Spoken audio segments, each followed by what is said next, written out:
আমরা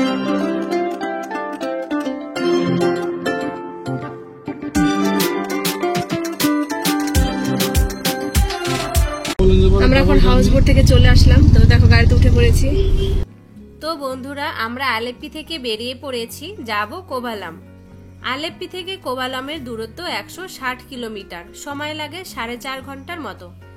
আমরা আমাদের কোচি থেকে ভাড়া করা গাড়ি করে যাচ্ছি। তোমরা চাইলে আলেপ্পি থেকে ট্রেনে অথবা বাসেও কোভালাম যেতে পারো। ট্রেনে যেতে গেলে নামতে হবে তিরুবনন্তপুরম বা ত্রিবান্দাম স্টেশনে। তারপর সেখান থেকে সরকারি বেসরকারি বাস অথবা অটোতে করেও কোভালাম যাওয়া যায়। মালদা বা কলকাতা থেকে ট্রেনে ত্রিবান্দাম যাওয়ার বিস্তারিত ডেসক্রিপশনে দিয়ে দিয়েছি। আর এই ত্রিবান্দাম থেকে কোভালামের দূরত্ব 17 কিলোমিটার, সময় লাগে 30 থেকে 35 মিনিট। তবে বাসে গেলে বিচ থেকে একটু দূরে নামিয়ে দেবে, তারপর সেখান থেকে সোজা নিচের দিকে হেঁটে গেলেই বিচ। আমরা এবারে ত্রিবান্দাম চলে এসেছি। এখানেই রয়েছে শ্রী পদ্মনাভ স্বামী মন্দির। কোভালাম যাওয়ার পথে এই মন্দির দর্শন করেই যাওয়া যায়। দেখো, ত্রিবান্দামে রয়েছে একটি লুলু মল।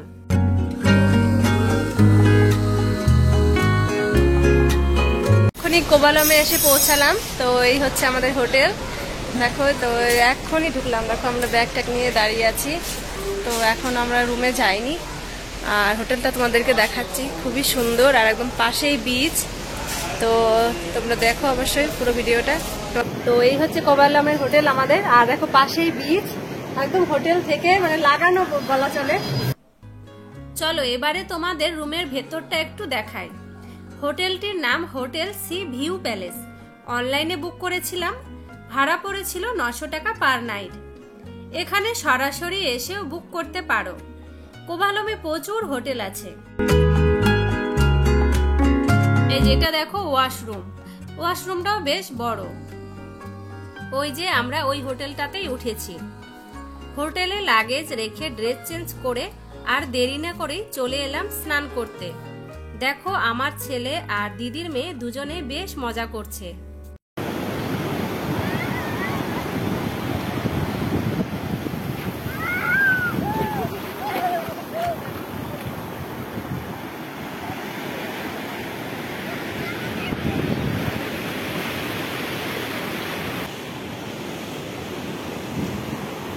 নামে কেমন করে।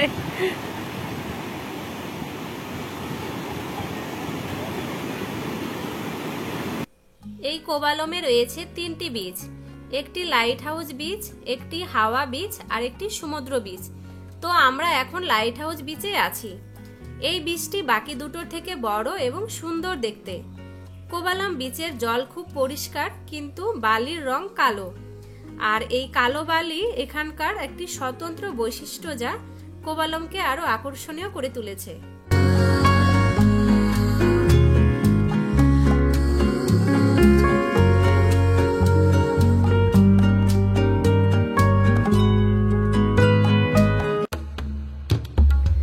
সমুদ্র স্নান করে চলে এলাম ত্রিবান্দামে শ্রী পদ্মনাভ স্বামী মন্দির দেখতে।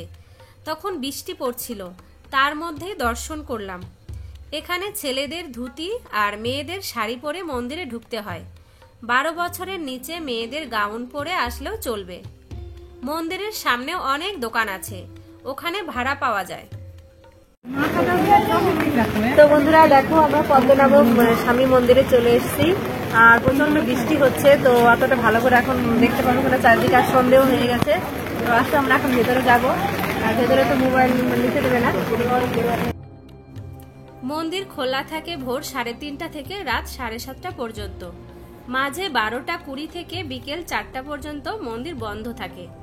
আর সেই জন্যই আমরা আলেপ্পি থেকে আসার পথে মন্দির দর্শন করতে পারিনি।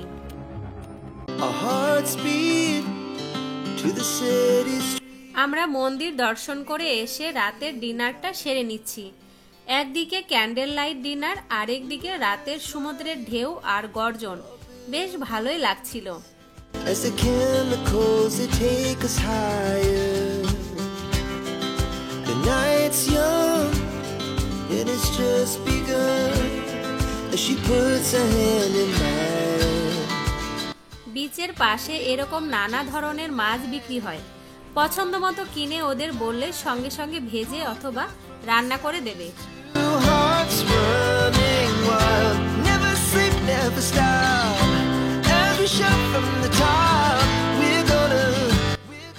পরদিন সকালে দেখো হোটেলের বারান্দা থেকে সমুদ্র দেখা যাচ্ছে, খুব সুন্দর লাগছিল দেখতে।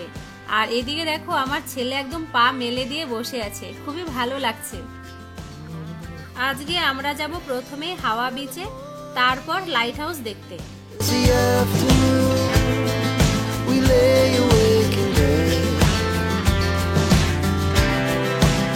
So loud as the hours pass, we're gonna do it all again.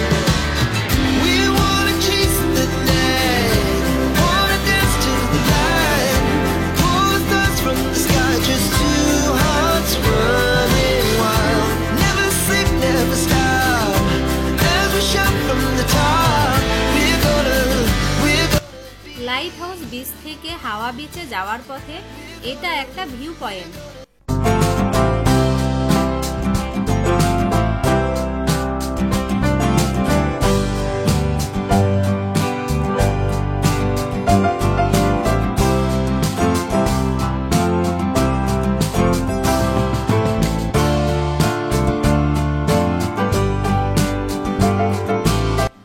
চলে এসেছি হাওয়া বিচে।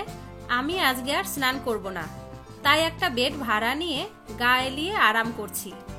বেডগুলো 100 টাকার ঘন্টা হিসেবে ভাড়া নেয়।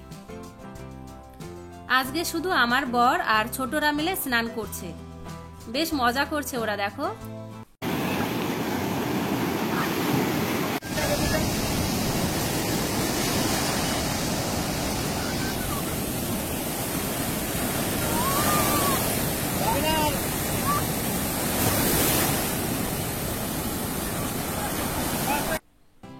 এবারে চলে এলাম লাইট হাউস দেখতে। এখানে ঢুকতে এন্ট্রি ফি লাগে বড়দের 20 টাকা, ছোটদের 10 টাকা আর মোবাইল 10 টাকা।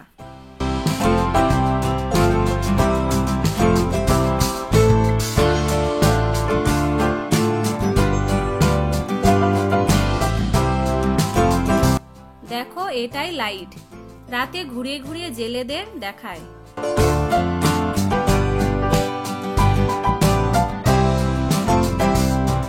উপর থেকে দেখো নিচের কোভালাম বিচ, অসাধারণ লাগছে দেখতে। তার সঙ্গে প্রচুর হাওয়া বইছে।